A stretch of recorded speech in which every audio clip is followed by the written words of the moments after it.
Magandang umaga po muli, ang inyong lingkod, si Chef Roy. Mayroon po akong babasahin po para sa inyo. Pakinggan po natin, napakaganda po nito. Lahat po ng nanonood ng video ito, pagpapalain po ng Diyos. Kung dati na kayong pinagpapala, patuloy po kayo pagpapalain ng Diyos, pati na ang buong pamilya ninyo. Pakinggan po natin sa unang Korintos 5:13. Pakinggan po natin. Wala akong karapatang humatol sa mga hindi Kristiyano. Ang Diyos ang hahatol sa kanila. Ngunit, hindi ba't dapat ninyong hatulan ang mga nasa loob ng iglesia?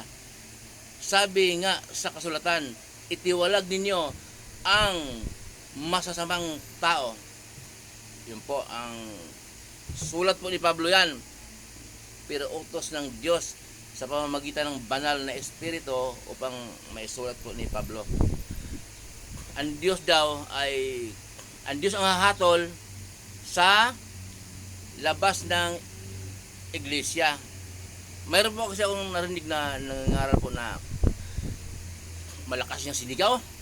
Sa labas ng iglesia, hindi maliligtas. Ang iglesia lang nito ang maliligtas. Nakakapangilabot po. Ang sabi po ng Bible, sa labas po ng pananampalataya, bawa, ngayon katulad doon, iglesia ng Diyos, yun ang relihiyon na tinatag ng Diyos. Diba po ba? Yun ang madalas sinabi ni Pablo na iglesia ng Diyos sa Corinto, iglesia ng Diyos sa Roma, iglesia ng Diyos sa Galacia. Yung mga lugar na yun, yung mga sambahan nila doon, yan iglesia ng Diyos. Ang Diyos po nagtatag. At ang ulo noon, si Jesus. Okay?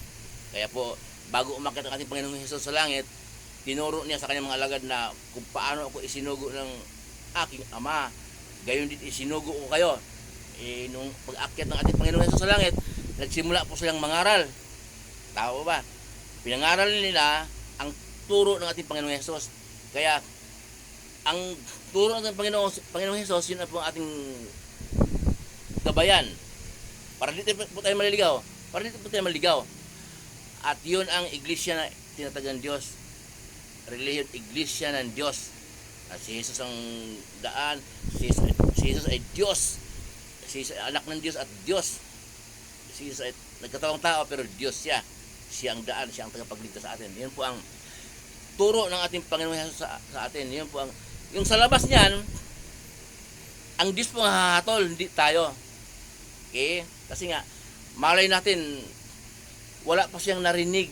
Yun po ang punto kasi noon, ang paliwanag ng lingkod noon, kaya sinabi ni Pablo yan, kaya sinulat, malay mo naman, yung taong yan, wala pa siya sa panampalatayang yan na turo ni Jesus. Malay mo naman kung wala pa talaga siyang narinig na nagturo ng tama or hindi pa niya nabasa. Kaya hindi natin pwede hatulan. Baka ang Diyos ang kumilo sa kanya at bumasa siya ng Biblia at baka mamaya gamitin siya ng Diyos na mas higit pa sa humusga sa kanya. Ang pong sinasabi na hinatulan ng Diyos, yung mga nakakarinig ng salita ng Diyos or talagang pinagkaloob ng Diyos sa lugar na yan na magpadala siya ng tao para magsalita ng kanyang salita, ipangaral, magpadala ng Diyos ng tao na ipangaral ng taong yan ang salita niya. Tapos hindi ka pumansin, hindi ka nakinig dahil ayaw mo nga, boring magandang pakinggan yung mga bastos salita.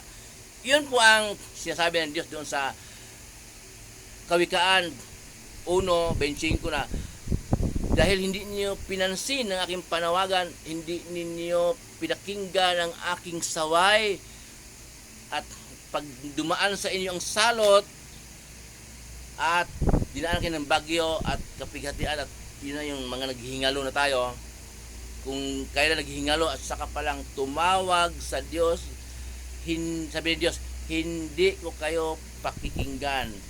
hahanapin ninyo ako, hindi ninyo ako matagpuan.